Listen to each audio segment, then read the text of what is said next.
Grand Duchess Olga Nikolaevna, or Olga Romanov, as she has come to be known in popular culture, was the eldest daughter of Tsar Nicholas II and Empress Alex. Family friend Anna Vyrabuva described Olga's debut ball on her 16th birthday in 1911. Her hair, blonde and abundant, was worn for the first time coiled up young lady fashion, and she bore herself as the central figure of the festivities with a modesty and a dignity which greatly pleased her parents. We danced in the great state dining room on the first floor, the glass doors to the courtyard thrown open, the music of the unseen orchestra floating in from the rose garden like a breath of its own wondrous fragrance. It was a perfect night, clear and warm, and the gowns and the jewels of the women and the brilliant uniforms of the men made a striking spectacle under the blaze of the electric lights. The ball ended in a cotillion and a sumptuous supper served on small tables in the ballroom. What were some of these jewels of the women? Let's look inside Grand Duchess Olga's jewel box. In 1911, Olga was photographed with a smaller necklace of pearls than her longer strands in official photographs. This smaller necklace of pearls looks very similar to the natural pearl necklace worn by Olga's aunt, Olga Romanov, which came up for auction in 2015. With a silver clasp, the change in the pearl shapes is visible. Is it possible this is the same necklace, or was this a necklace type shared between the family members? We see matching diamond necklaces on Grand Duchess Olga and her sister Grand Duchess Tatiana in their photographs from 1913. These diamond necklaces are reminiscent of the waterfall tiara by Chaumet, which had 15 diamond rings, each of which has a drop of pearl in the center. It's possible these necklaces were also Chaumet. But Fabergé is the jeweler most associated with the Romanovs, and for good reason. The celebrated series of 50 Imperial Easter eggs was created for the Russian imperial family from 1885 to 1916, when the company was run by Peter Carl Fabergé. These creations are linked to the glory and tragic fate of the last Romanov family. They were the ultimate achievement of the renowned Russian jewelry house, valued up to $30 million today, and must also be considered the last great commissions of objets d'art. 10 eggs were produced from 1885 to 1893 during the reign of Emperor Alexander III. 40 more were created during the rule of his son Nicholas II, 2 for each year, one gifted to his mother, the dowager, the second for his wife. These eggs are still visible today, indicating their potential display or awareness at the first house of exile in Tobolsk. The Romanov family had an entire train of luggage with them when they arrived in Tobolsk in August 1917. In this Siberian town, they were permitted to speak to nuns and managed to get a box of jewels to one of the monasteries, which was then hidden in a fish trap. It is unknown how many jewels were dispatched of in exile, and 8 Fabergé imperial eggs remain missing. Let's look at some of the imperial eggs featuring Olga that she would have likely held, perhaps posed for, and viewed. Lilies of the Valley egg, 1898. This pink enamel Art Nouveau egg, presented by Emperor Nicholas II to his wife, is virtually smothered with pearl and diamond set lilies of the valley sprays, her favorite flower, and is designed in her most liked style. It stands on 4 feet entwined with diamond set foliage. The surprise, 3 miniatures of their eldest daughters, Olga and Tatiana, surmounted by a diamond and ruby set imperial crown, appears when one of the pearls is twisted. The Alexander Palace at Tsarskoye Selo, traditionally the summer residence of the Tsars, had in the reign of Nicholas II become the permanent residence of the imperial family. A miniature replica of the Alexander Palace in tinted gold, silver, and enamel is the surprise of this egg when Nicholas II presented it to his wife at Easter of 1908. Made of delicate nephrite, the egg is decorated with miniature portraits of the couple's 5 children. Their faces are painted in watercolor on ivory and placed under convex plates of rock crystal. On the inside of the egg, the portraits are backed with plates of gold, inscribed with each child's name and date of birth. The choice of the neoclassical style for this egg was dictated by the specific characteristics of its surprise, the strict proportions of the Alexander Palace, built in 1792. Small diamonds form the frames about the miniature portraits of the children and spell out each child's first initial beneath an imperial crown. The jewelers in the workshop of H. Wigstrom used over 1,800 tiny rose-cut diamonds along with 54 rubies, representing frozen drops of water. 2 large triangular diamonds are applied at either end of the egg, covering the date of production and the monogram of the Empress Alexandra Fedorovna. These triangular diamonds, together with 3 smaller ones placed along their sides, form 6 pointed stars, presumably representing the Star of Bethlehem. The portrait of the Tsarevich Alexei, painted from a 1907 photograph, indicating that perhaps Olga did not pose for the photographs and portraits on this egg, is placed at the center of the precious shell of the egg. Universally beloved, the young prince, with his golden locks and large eyes, was said to resemble a cherub. Afflicted with hemophilia, he was the very center that pulled the family together in times of joy and of sorrow, and Olga was responsible for much of his care during her childhood. The egg is now in the collection of the Kremlin Armory Museum of Moscow. The bay tree egg of 1911 was presented by Emperor Nicholas II to his mother, the Dowager Empress Maria Fedorovna. It's inspired by a French 18th century singing bird automaton. According to the Fabergé invoice, the bay tree comprises 325 nephrite leaves, 110 opalescent white enamel flowers, 25 diamonds, 20 rubies, 53 pearls, 219 rose-cut diamonds, and 1 large rose-cut diamond.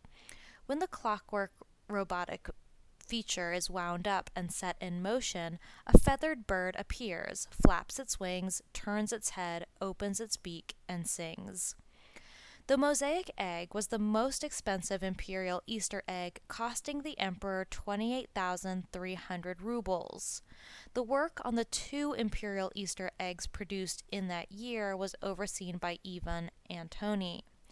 From an entry in the Fabergé account book, the large egg of openwork platinum, representing a tapestry of 7 medallions and border fields, made to represent brightly colored embroidery, comprising 5,300 stones, 1 moonstone, 329 brilliant diamonds, 775 rose-cut diamonds, 682 pearls, and over 3,500 emeralds, rubies, sapphires, chrysolites, topazes, amethysts, and almandines. Beneath the moonstone is the monogram of Her Majesty Alexandra Fedorovna and the year 1914. Inside the egg is an oval frame on a gold stand made of enamel leaves with 18 pearls, 2 diamonds, 692 rose-cut diamonds, and 213 chrysolites, topped with an imperial crown.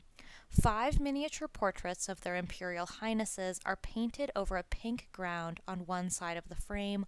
On the other side is a decoration in the style of Louis XV, painted on ivory with the names of their highnesses under a rock crystal. We have the photographs of Atma, the acronym for Grand Duchesses Olga, Tatiana, Maria, and Anastasia, posing for this piece. The egg bears an engraved maker's mark G. Fabergé, Gustave Fabergé. Carl Fabergé thus wished to honor the centenary of his father's birth with this mark.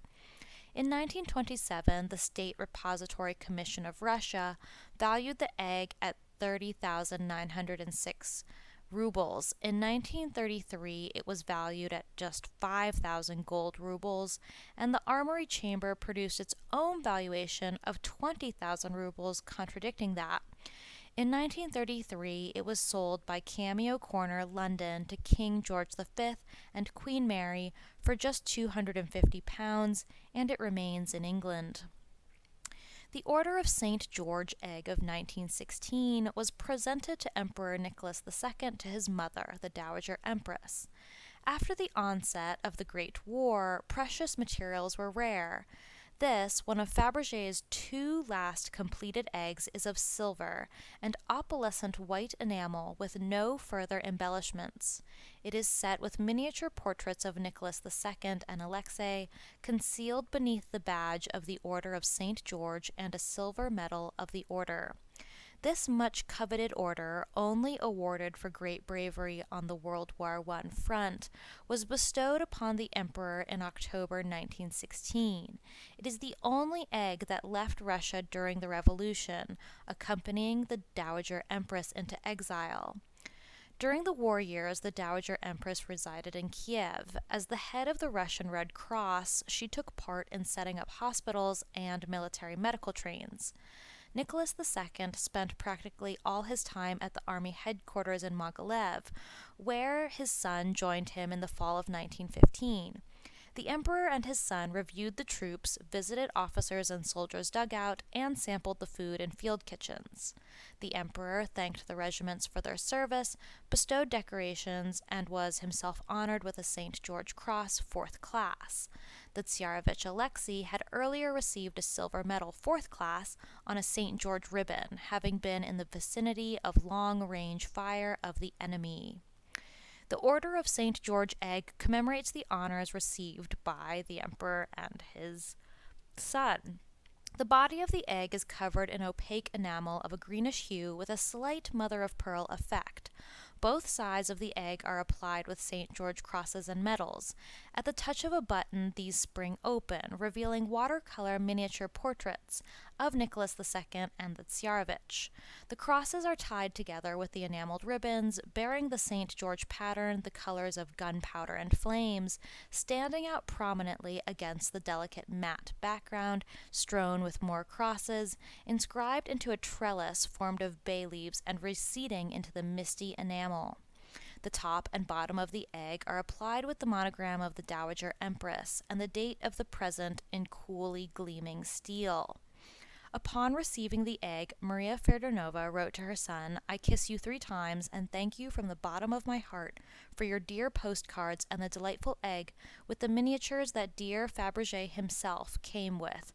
Amazingly beautiful, it is so sad not to be together." The imperial family would never again come together to celebrate their beloved Easter holiday. The Order of St. George was the only egg that the Dowager Empress kept at her side until 1919, when she was forced to leave the country aboard the British warship HMS Marlborough. She never turned away from the shoreline of Russia upon her exile.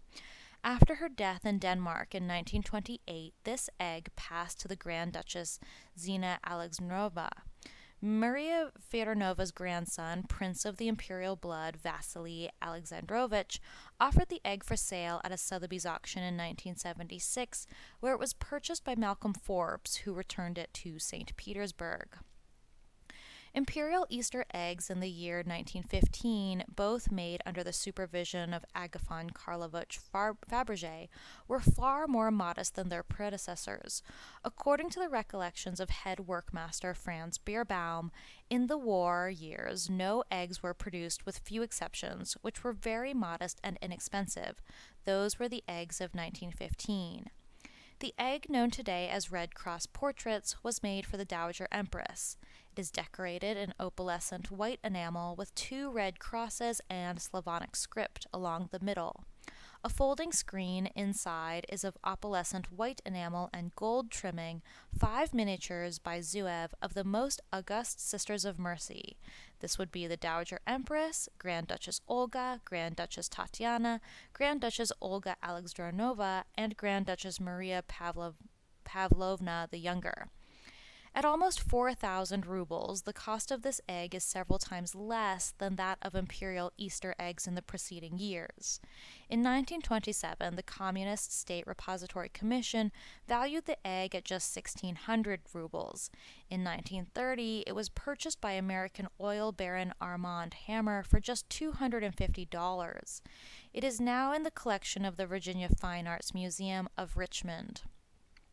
From an entry in a Fabergé account book, the triptych egg of opalescent white enamel with 2 relief crosses in red enamel, 2 miniatures of the Grand Duchesses Olga and Tatiana, and 3 icons of the Resurrection of Christ, Saint Olga, and Saint Tatiana, painted by Zuev, appears in 1915. The egg was made for the Dowager Empress and is known today as the Red Cross triptych. In 1927, the State Repository Commission valued the egg at just 125 rubles. In 1930, this egg was purchased by Armand Hammer also, and again for the same price, for $250. Today, you can see it at the Cleveland Museum of Art in Ohio.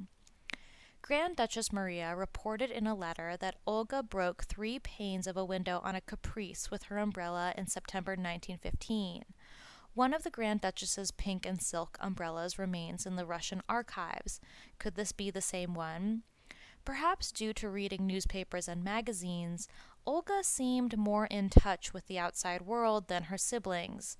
She was moody and emotional throughout 1915, perhaps understanding the impact the war would have on her country, resulting in her taking arsenic shots for anxiety or depression. You can learn more about this in the Plot of Olga Romanov video on this channel. In her military role, Olga wore the uniform of the chief of the 3rd Hussars Elizavetgrad Regiment, which since July 1909 was called 3rd Hussar Elizavetgrad of Her Imperial Highness Grand Duchess Olga Nikolaevna Regiment. She took her military duties so seriously, she signed her letters Elizavetgrad to her father. It seems Fabergé was highly attuned to Atma's hobbies, including photography, and several precious stone Fabergé photo frames exist. Tatiana's is in red rhodonite in 1900, and Olga's is in lilac enamel with gold and rock crystal, which perfectly matched her mother's mauve room in the Alexander Palace. There is another of Olga's in light green. Grand Duchess Maria's frame is in black. Fabergé seemed to be inventing novelties in this area as well, creating an imperial revolving photograph frame in 1899. Around 1909, we start to see Olga carry a cane, perhaps influenced by her sickly mother's decision to do so, but it appears this was simply a fashion piece and not truly used. We see the cane reappear throughout 1914 and 1915, however, when Olga was feeling poorly and had to focus on war hospital administration rather than surgery, which Tatiana excelled at due to mental strain. When looking for actual jewelry boxes, it seems Fabergé made them of entire slabs of jewels, including lapis lazuli.